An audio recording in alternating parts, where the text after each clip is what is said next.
Welcome to Ada's Reading Retreat. Today's story is called Giraffes Can't Dance.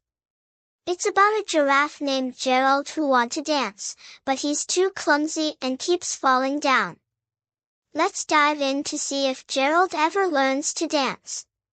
Kindly hit those subscribe and like buttons, and turn on your bell notifications for new stories.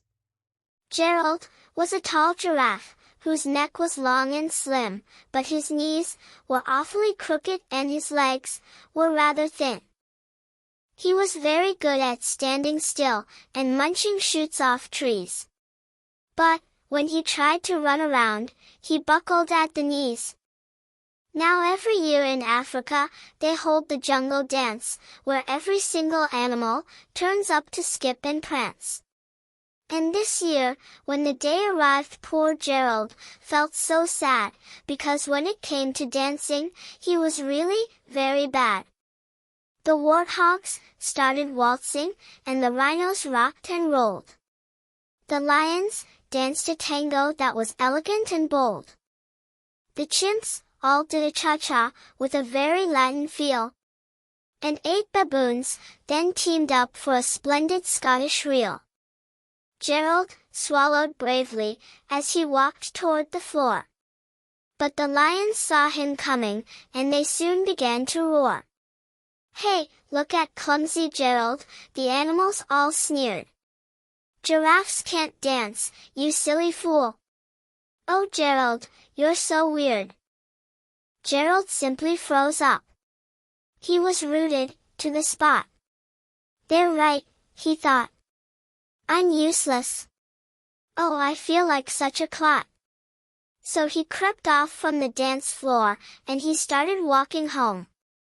He'd never felt so sad before. So sad and so alone. Then, he found a little clearing, and he looked up at the sky. "The moon can be so beautiful," he whispered with a sigh. "Excuse me," coughed a cricket, who'd seen Gerald earlier on. "But sometimes, when you're different, you just need a different song. Listen to the swaying grass and listen to the trees. To me the sweetest music is those branches in the breeze. So imagine that the lovely moon is playing just for you. Everything makes music, if you really want it to."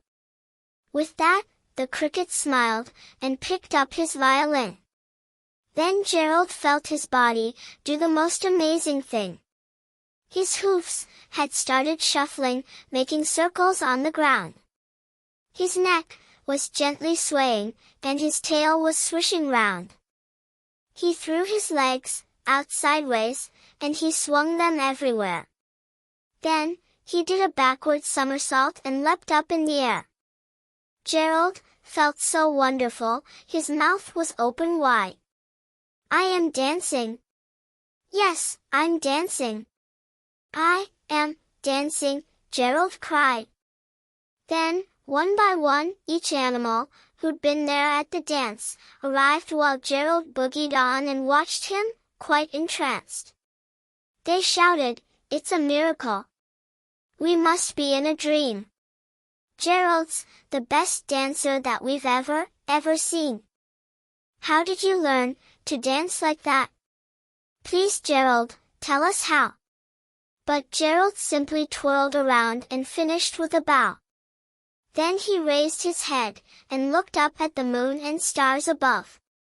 "We all can dance," he said, "when we find music that we love." I hope you enjoyed this story, and if you want more thrilling tales, kindly hit the subscribe button and turn on your bell notifications. See you next time on Ada's Reading Retreat.